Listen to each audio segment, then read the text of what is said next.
पूरा खत्म कर सकते हो, तो ये स्ट्रैटेजी लेके आई हूँ।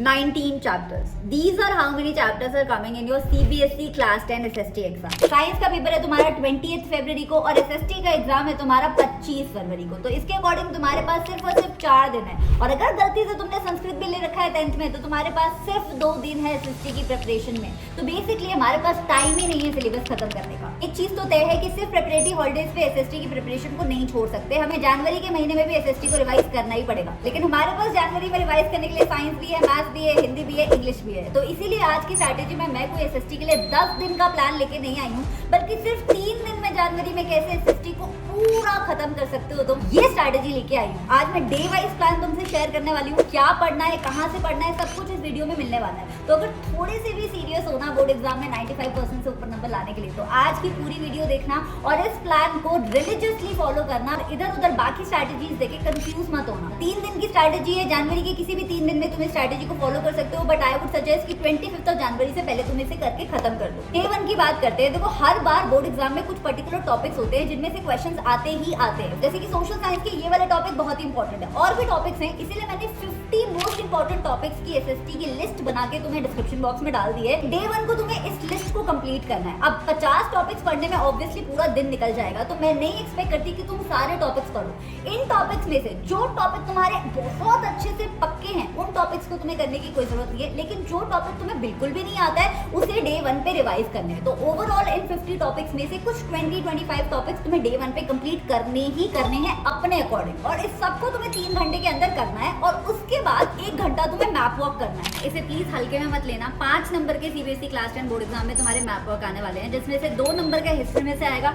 और 3 नंबर का ज्योग्राफी में से आएगा। अब इसमें मैं बताती हूँ कि कौन सा 2 चैप्टर सबसे ज्यादा इंपॉर्टेंट है। एक है तुम्हारा नेशनलिज्म इन इंडिया, क्योंकि इस अकेले चैप्टर में से तुम्हारे 2 नंबर के मैप वॉक ही बन रहे हैं और बाकी क्वेश्चन तो जो बनेंगे वो बनेंगे। और दूसरा है लाइफलाइंस ऑफ नेशनल इकोनॉमी, क्योंकि चैप्टर की थ्योरी तुम्हारे बिल्कुल सिलेबस में नहीं है, लेकिन मैप वर्क है, तो ये मैप वर्क तो आएगा ही आएगा। But having said that, water resources से लेके मिनरल्स, एनर्जी एंड रिसोर्सेज तक मैप वर्क तुम्हारा बोर्ड एग्जाम से पहले कम से कम 3-4 बार प्रैक्टिस हुआ होना चाहिए, तभी तुम्हारे को 5 नंबर फ्री के तुम्हें मिल जाएंगे। तो डे 1 पे एक तरीके से तुमने पूरे सिलेबस को इनकैप्सुलेट कर दिया। ना तुमने NCERT रीडिंग लगाई, ना तुमने नोट्स पढ़ने में टाइम वेस्ट किया, लेकिन फिर भी तुम्हारा पूरा सिलेबस अच्छे से रिवाइज हो गया मैप वर्क के साथ। अब चलते हैं डे 2 पे। डे 2 पे तुम्हें वो वाले क्वेश्चंस लगाने हैं जो एक्चुअली में बोर्ड एग्जाम में आने वाले हैं। इन्हें बोला जाता है प्रीवियस ईयर क्वेश्चन। कुछ क्वेश्चन होते हैं जो पिछले 10 साल में कई बार रिपीट होते हैं, और उनकी सबसे ज्यादा पॉसिबिलिटी होती है बोर्ड एग्जाम में आने की। PYQs तुम्हें कम टाइम में ज्यादा मार्क्स दिलाते हैं, इसीलिए मैंने अपने चैनल पे हिस्ट्री, सिविक्स, इकोनॉमिक्स, ज्योग्राफी, चारों सब्जेक्ट के सबसे ज्यादा रिपीटेड PYQs कराए हुए हैं। अगर तुम इन क्वेश्चंस पे ध्यान से देखोगे तो एक क्वेश्चन जितने अलग अलग तरीके से आया है, वो अलग अलग तरीका भी मैंने तुम्हें लेक्चर्स पे बताया है। क्योंकि कई बार क्या होता है, क्वेश्चन घूम के आ जाता है और आंसर हमें आता होता है, लेकिन हमें पता नहीं होता कि इस क्वेश्चन का वही आंसर है। तो ये वाले PYQs हमारी होली ग्रेल बनने वाले हैं। तो डे 2 पे तुम्हें हिस्ट्री के PYQs लगाने हैं और तुम्हें साथ में इकोनॉमिक्स के PYQs लगाने हैं। मैंने ये PDF जो है डिस्क्रिप्शन बॉक्स में डाल दिया। तो 2 घंटे तुमने हिस्ट्री के PYQs लगाया, 2 घंटे तुमने इकोनॉमिक्स के PYQs लगाया, और बाकी के जो 2 घंटे हैं डे 2 पे, वो तुम्हें देना है सैंपल पेपर को। अब ये सैंपल पेपर होना चाहिए तुम्हारा मीडियम डिफिकल्टी का। इस स्ट्रैटेजी पे फोकस करते हुए मैंने जो best sample papers class 10 SST के बनाए हैं, उसमें तुम्हें मीडियम डिफिकल्टी और सुपर डिफिकल्ट क्वेश्चंस के सैंपल पेपर्स भी मिलते हैं। मेरे सैंपल पेपर्स के LOD 2 में, यानी मीडियम डिफिकल्टी में से कोई भी एक सैंपल पेपर तुम्हें डे 2 को सॉल्व करना है। अब चलते हैं डे 3 पे।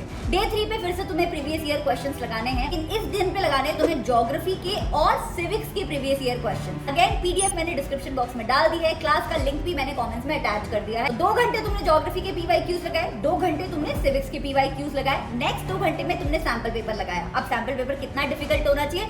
सुपर डिफिकल्ट होना चाहिए, because we don't want any stone to be unturned। तो लेवल ऑफ डिफिकल्टी 3 के जो मेरे सैंपल पेपर्स है, उसमें से कोई एक सैंपल पेपर लगाना है। और अगर इस सैंपल पेपर को सॉल्व करके तुम 80 में से 65 से ऊपर नंबर ला रहे हो, मतलब बोर्ड एग्जाम में तुम्हारे SST में 95 नंबर पक्के हैं। तो टू समराइज, तुम्हें डे 1 पे इंपॉर्टेंट टॉपिक्स के साथ मैप वर्क करना है, डे 2 पे तुम्हें हिस्ट्री और इकोनॉमिक्स के PYQs लगाने हैं और मीडियम डिफिकल्टी का एक सैंपल पेपर करना है, और डे 3 पे तुम्हें लगाने हैं ज्योग्राफी और सिविक्स के PYQs, साथ में एक सुपर डिफिकल्ट LOD 3 लेवल का सैंपल पेपर लगाना है। With this your SST would be completed with in 3 days. Not forget कि अगली स्ट्रैटेजी वीडियो आ रही है साइंस के लिए, तो सब्जेक्ट वाइज जो स्ट्रैटेजीज आ रही हैं उन्हें देखो और फॉलो करो, and you will be good to go. So I will see you next time. Best of luck, and I know you can do it.